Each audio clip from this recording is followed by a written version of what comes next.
अस्सलाम वालेकुम जी। जितने भी देखने वाले हैं उन सबको अस्सलाम वालेकुम। अपने यूट्यूब चैनल में वेलकम करती हूँ। आज मैं एक बहुत ही अहम टॉपिक पे बात करूँगी जो कि हमारे माशरे में जो है बहुत ज़्यादा है।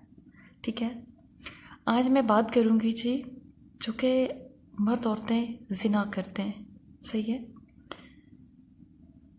आपने अल्लाह पाक ने ज़िना की शदीद शदीद तरीन मज़म्मत की है। ठीक है, कुरान पाक में भी इरशाद है वला तक़रबुज़्ज़िना, वला तक़रबुज़्ज़िना। ठीक है, मतलब ज़िना को बहुत बड़ा गुनाह करार दिया गया है। यूसुफ अलैहिस्सलाम का किस्सा तो आपने सुना होगा। क्या है कि माशरे में दो किस्म के लोग हैं। कुछ तो बहुत ही लिबरल है, वो कहते हैं कि क्या है, औरत खुद इजाज़त देती है तो हमें क्या मसला है, हम लोग करेंगे, कोई मसला नहीं है, औरत खुद इजाज़त दे रही है तो ये बहुत बुरी चीज़ है। सही है, अल्लाह पाक ने कहा, अल्लाह पाक ने फरमाया है कि एक मतलब इस चीज़ को पूरा करने के लिए मर्द को अपनी हवस के लिए या अपनी नफसानी ख्वाहिश को पूरा करने के लिए एक बहुत जायज़ तरीका रखा है, निकाह।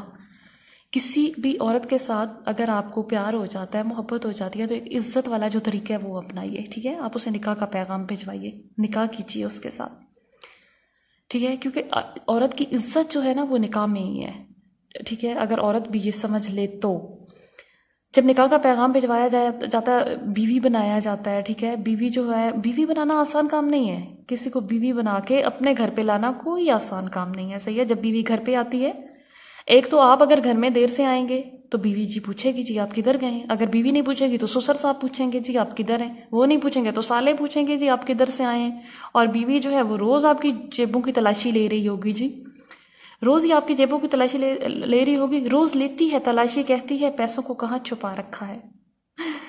सही है, तो देखें जैसे रमज़ान के रोज़े हैं ना, आप रमज़ान के रोज़े जो है वो फिर भी अल्लाह पाक ने हलाल करा दे दिए। अगर कोई बंदा सफ़र में है या बीमार है तो अल्लाह पाक ने उनकी माफ़ी दे दी है। लेकिन इस चीज़ की माफ़ी अल्लाह पाक ने नहीं दी। अगर 99 साल तक भी ना, अगर एक बंदा जो है 99 साल तक भी शादी ना करे फिर भी अल्लाह पाक ने इसकी कोई जो है वो नहीं माफ़ी नहीं रखी।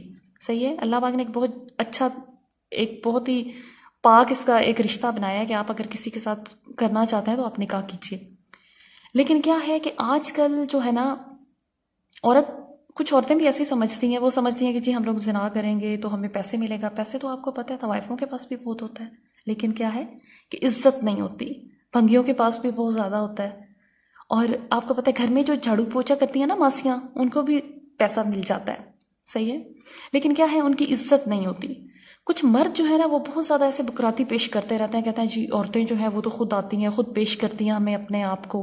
औरत जो है ना, औरत ने आजकल का जो दौर चल रहा है उसमें औरत ने अपने आप को बहुत ज़्यादा सस्ता कर दिया है। सही है, इसीलिए तो ये ज़माना इतना ख़राब हो गया कि मर्द जो हैं वो औरत से निकाह ही नहीं करते, क्योंकि उन्हें निकाह के बगैर ही औरतें मिल जाती हैं। खैर पाकिस्तान में भी अब ये सिलसिला शुरू हो गया, पहले तो यूरोप में और दूसरे कंट्रीज में था, अब तो यह है कि पाकिस्तान में भी ये सिलसिला चालू हो गया। सही है, कोई भी जो है ना वो निकाह के बारे में नहीं सोचता। सही है, जैसा कि हम लोग अगर सोचें कि हम लोग, औरत जो है ना, हम लोग किसी की बहन बेटी बाद में है, लेकिन अल्लाह पाक की बंदी जो है ना वो पहले हैं। तो अल्लाह पाक की अमानत है, एक औरत भी अल्लाह पाक की अमानत है। अल्लाह पाक ने उस औरत को बिल्कुल ये हक नहीं दिया कि वो अपने आप को इस तरह से बेइज्जत करे। सही है, तो आपको पता है जैसा कि अब देखें आर्मी में, सही है, आर्मी में ब्रिगेडियर होता है या कर्नल होता है, उसको आर्मी पैसे देती है कि आप अच्छी जगह पे घर लें। ठीक है, लेकिन वो क्या करता है, अब वो किसी बहुत ही लो एरिया में घर ले लेता है।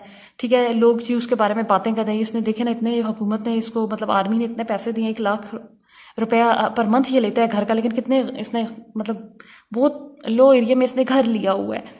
सही है, तो लाजमी आर्मी उससे सवाल करती है कि तुम हमारी इज्जत हो, तो तुम्हें जब पैसा मिल रहा है, सब कुछ मिल रहा है, तो तुम क्यों ऐसी जगह पे रह रहे हो। इसी तरह हम भी अल्लाह के बंदे हैं, हम भी अल्लाह की बंदियां हैं, बंदे हैं। मर्द औरतों से यह सवाल पूछा जाएगा। सही है, अल्लाह पाक इस चीज़ का हिसाब ज़रूर लेंगे हम लोगों से कि आप लोगों को, मतलब अल्लाह पाक ने कुछ दायरे रखे हैं, उन दायरों को कभी भी नहीं तोड़ना चाहिए। सही है, आजकल के दौर में जो है ना, अगर मर्द जो है ना उसको, अगर औरतें अपनी इज्जतों को समझ लें, सही है, अपने आप को इतना सस्ता ना करें, तो मर्द जो है ना वो तो अपनी नफसानी ख्वाहिशात से तंग आ गए, औरत को निकाह का ही पैगाम भिजवाए और निकाह करे। मर्द ये नहीं देखेगा कि ये किस तरह की औरत है, ये काली है, गोरी है, चिट्टी है, मोटी है, नहीं, वो लाजिम शादी करेगा। ठीक है, आजकल तो लोगों ने इतने ऑप्शन दे दिए हैं जी, फिल्में देखते हैं, एक से एक खूबसूरत लड़की आ रही होती है, सही है, तो वो नहीं सोचते, शादी के बारे में नहीं सोचते, एक के बाद फिर दूसरी आ जाए, 40-40 साल के मर्द हो जाते हैं, वो शादी का नाम नहीं लेते, क्योंकि उन्हें ऐसे ही औरतें मिल जाती हैं। सही है, तो बस मेरी, जो लोग मुझे सुन रहे हैं, जो लोग देख रहे हैं, मेरी उनसे यही दरख्वास्त है, खुदारा अपनी इज्जतों की हिफाजत कीजिए। हम लोगों ने एक दिन मरना भी है, सही है, अपने आप को इतना सस्ता न कीजिए। मेरी अपनी बहनों से गुजारिश है, अपने आप को इतना सस्ता ना कीजिए कि कोई भी आके आपके साथ कुछ भी करके चला जाए। सही है, एक ना एक दिन अल्लाह पाक को तो जवाब देना है हम लोगों ने। जो भी काम कीजिए जायज़ तरीके से कीजिए। अल्लाह पाक सबकी इज्जतें महफूज रखे, सबको सलामत रखे। दुआ में याद रखिएगा जी। अल्लाह हाफिज़।